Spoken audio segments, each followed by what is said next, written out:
a breaking news came on my phone. St. Theodosius in Cleveland is on fire. I did not expect the extent of the damage to everything. They were working on the roof and they were soldering copper on the roof, and the fire just happened.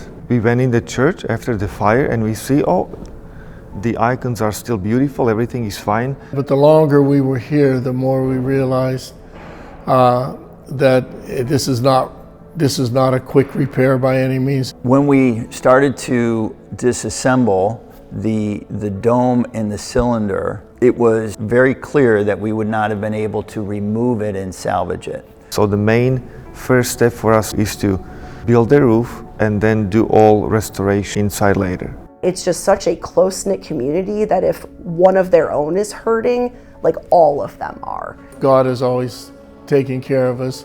The community has stayed faithful.